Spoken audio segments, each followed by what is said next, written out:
We are coming up on our 111th Mother's Day. I'm 13 News meteorologist Matt Standridge. What's the weather looking like? What have we seen for Mom the past over 100 years? Well, it can range depending on what the year is shaping up to be. It's always the second Sunday in May, so that means you could be May 8th all the way through the 14th. But it started there by President Woodrow Wilson back in 1914.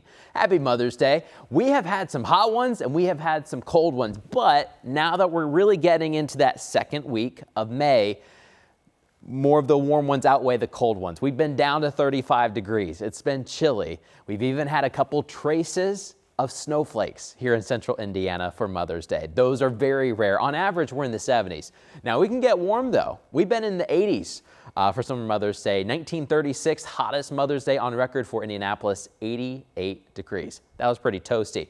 Also, when you're in the month of May, May is actually our second wettest month on average, followed by June. And we have picked up 1.84 inches for the highest rainfall total ever in Indianapolis on a Mother's Day. That was a wet one back in 1995.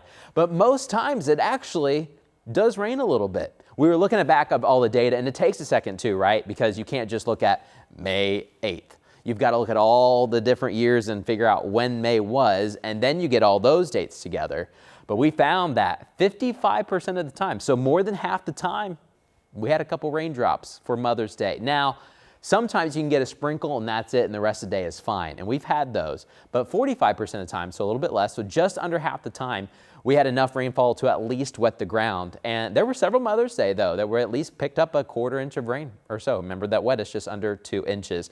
When it's cold enough, you get some snow flurries, and we've had them, of course, in the month of May. We always have flurries in the month of May, but we've had them before. We've had them on there at the track at IMS before. But we're looking back for Mother's Day specifically.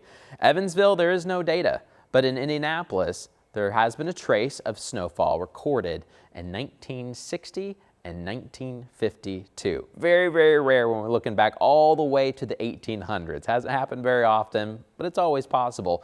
When we look at the month of May too, that's when we have our latest freezes on record. They go up until about May 27th is a big popular one across central Indiana. That was back in the 1960s. I believe it was 1966 for that latest freeze on record.